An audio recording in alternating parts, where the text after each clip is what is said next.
کو آگ لگا دی جس میں وہ پتھر تھا. اور اسی طرح ابو سفیان جو ہے عزا کے بارے میں آتا ہے کہ جب غزوہ احد ہوئی اس میں ابو سفیان نے یہ کہا لنا العزا ولا عزا لکم، کہ ہمارے لیے ہمارا معبود عزا ہے اور تمہارا عزا نہیں ہے. تو اللہ تعالیٰ نے صحابہ سے کہا اسے جواب دو اللہ مولانا ولا مولا لکم، کہ اللہ ہمارا مولا مددگار ہے اور تمہارا اللہ مددگار نہیں ہے. اور یہ عزا کیا تھا؟ یہ ایک عورت تھی جو بغیر کپڑوں کے برہنہ حالت میں رہتی تھی، اور نبی صلی اللہ علیہ وسلم نے حضرت خالد بن ولید رضی اللہ تعالیٰ عنہ کو بھیجا کہ اس کو ختم کرو. اور جب وہ گئے تو انہوں نے دیکھا کہ اس وادی میں نخلا وادی میں 3 درخت موجود تھے. وہ سمجھے کہ یہی عزا ہے. انہوں نے ان تینوں درختوں کو کاٹ دیا اور وہاں پہ جو بھی مکانات تھے ان کو مسمار کر دیا. واپس آئے. نبی صلی اللہ علیہ وسلم نے کہا کہ نہیں، یہ تو تم دوبارہ جاؤ، تم نے عزا کو ختم نہیں کیا. اب جب دوبارہ حضرت خالد بن ولید گئے، دیکھا وہاں جو پجاری تھے عزا کے، انہوں نے جب حضرت خالد بن ولید کو دیکھا تو دوڑتے ہوئے پہاڑ پر چڑھ گئے اور عزا کر کے نعرے لگانے شروع کر دیے، پکارنا شروع کر دیا. دیکھتے ہی اتنی دیر میں وہ عورت جو ہے برہنہ حالت میں اپنے سر پہ خاک ڈالتی ہوئی وہ سامنے آ گئی. حضرت خالد بن ولید نے اسی وقت جو ہے اس کا سر قلم کر دیا اور اس کو جان سے مار دیا. یہ عزا کا بھی جو ہے خاتمہ ہو گیا. لات کا خاتمہ پہلے آپ نے سن لیا، عزا کا خاتمہ حضرت خالد بن ولید نے کر دیا. منات جو ہے یہ ایک بت تھا جو مکہ اور مدینہ کے درمیان میں موجود تھا. جب فتح مکہ ہوا تو نبی اکرم صلی اللہ علیہ وسلم نے حضرت علی رضی اللہ تعالیٰ عنہ کی ڈیوٹی لگائی کہ تم اس بت کو جو ہے ختم کر دو، مٹا دو. حضرت علی رضی اللہ تعالیٰ عنہ گئے اور انہوں نے اس منات بت کو جو ہے مسمار کیا، اس کو تباہ کیا اور اس کا نام نشان مٹا دیا. اس بات سے ہمیں یہ پتہ چلتا ہے کہ یہ شرک کے اڈوں پر اس طرح کی چیزوں کا ختم کرنا یہ نبی اکرم صلی اللہ علیہ وسلم کی سنت اور ان کا حکم ہے.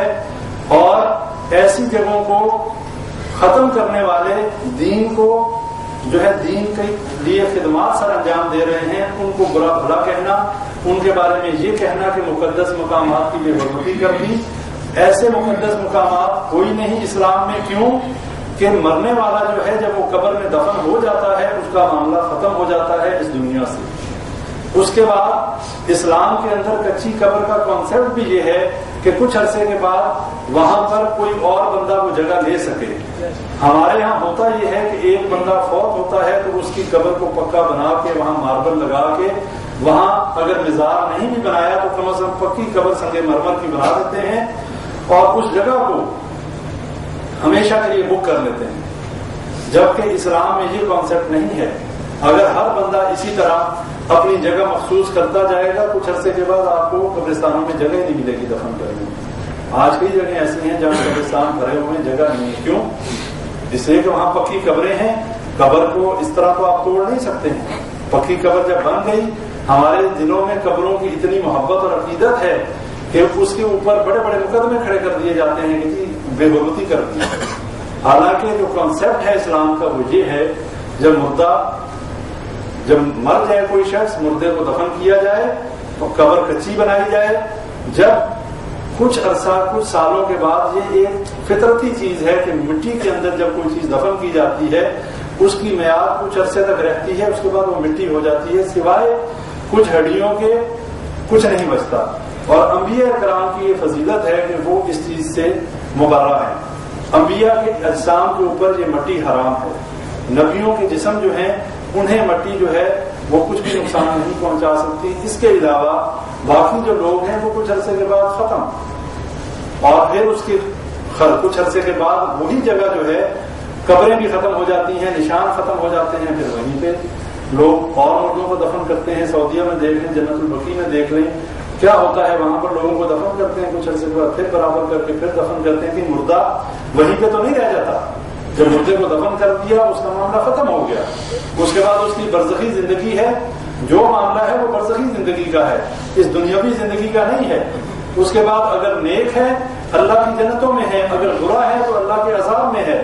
ہمارا اس کو جگہ کو استعمال کرنا اس مردے کی توہین نہیں ہے، لیکن ہمارے ہاں یہ بہت بڑے مسائل ہیں آج کل برے صغیر پاک و ہند میں، اور وہاں پہ یہی وجہ ہے کہ شیطان نے ان قبروں سے جو شرک شروع کروایا صرف بزرگوں کی محبت کی وجہ سے۔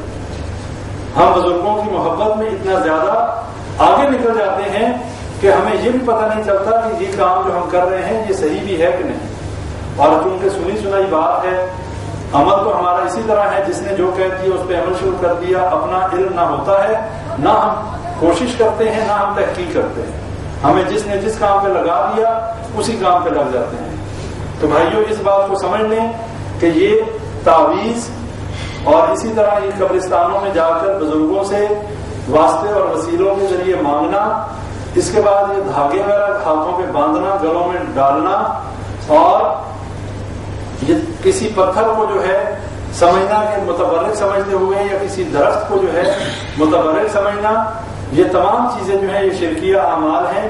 حضرت موسیٰ علیہ السلام کی قوم میں ایسے لوگ موجود تھے، نبی اکرم صلی اللہ علیہ وسلم کے ساتھی جب غزوہ پہ جا رہے تھے، رستے میں ایک درخت آتا تھا جس کا نام تھا ذات الانوار۔ یہ مشرکین کا ایک مقدس درخت اسے وہ سمجھتے تھے، اور اس درخت پہ وہ اپنے ہتھیار اور لٹکایا کرتے تھے اور کچھ دیر وہاں پر آرام کیا کرتے تھے اس درخت کے نیچے۔ جب صحابہ کرام اس درخت کے پاس سے گزرے تو نبی صلی اللہ علیہ وسلم سے کہنے لگے، اے اللہ کے نبی صلی اللہ علیہ وسلم، ہمارے لیے بھی کوئی ذات الانوار بنا دیں کہ جہاں پر ہم جو ہے اپنے ہتھیار لٹکایا کریں اور جہاں پر ہم بھی رک کے تھوڑی دیر آرام کیا کریں۔ نبی صلی اللہ علیہ وسلم نے اللہ کی قسم کھا کر کہا، اور کہا اللہ اکبر، کہ تم نے بالکل وہی بات کی کہ جو موسیٰ علیہ السلام کی قوم نے ان سے کہا تھا کہ جیسے ان لوگوں کا الہ ہے ہمارا بھی الہ بنا دے، اور فرمایا کہ یہ بالکل شرک ہے اس طرح کا کام کرنا، درختوں کو متبرک سمجھتے ہوئے درختوں کو اپنی زندگی کے اندر ان کا کوئی عمل دخل سمجھنا کہ اس درخت کی وجہ سے ہمیں کوئی مشکل آتی ہے یا ہمیں کوئی آسانی آتی ہے، یہ بالکل شرکیہ عقیدہ ہے۔ لیکن صحابہ کرام کے ذہنوں میں یہ بات تھی کہ شاید یہ بھی اللہ کے نزدیک ہونے کا کوئی طریقہ ہے جو مشرکین مکہ کر رہے ہیں۔ انہوں نے نبی صلی اللہ علیہ وسلم سے اس وجہ سے یہ بات جو ہے پیش کی کہ ہمارے لیے بھی اللہ کا قرب حاصل کرنے کے لیے کوئی ایسا سلسلہ کر دیں۔ اگر یہ اللہ کا قرب حاصل کرنے کا ذریعہ ہوتا تو نبی صلی اللہ علیہ وسلم کہتے ہیں ہاں ٹھیک ہے بھائی، یہ طریقہ صحیح ہے، ایک درخت ان کے لیے بھی مختص کیا جاتا اور کہا جاتا ہے وہ درخت بیری کا درخت تھا۔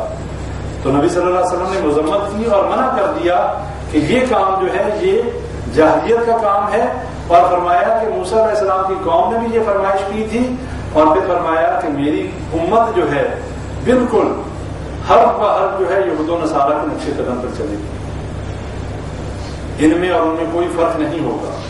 اور آج دیکھ لیں، ہم اپنا ان کے ساتھ کمپیریزن کر لیں کہ ہم میں سے کتنے کام جو ہیں، ہم کتنے کام جو کر رہے ہیں یہود و نصارہ ہی کی مشابہت میں کر رہے ہیں۔ اپنا کلچر، اپنا اٹھنا بیٹھنا، اپنی معیشت، اپنی معاشرت، اپنا نظام جتنا ہے، اپنا دین، جتنے ہمارے ایونٹس ہیں دیکھ رہے ہیں، انہیں کو کاپی کر رہے ہیں۔ جس طرح انہوں نے شرک کیا ہمارے ہاں بھی شرک اسی طرح ہو رہا ہے۔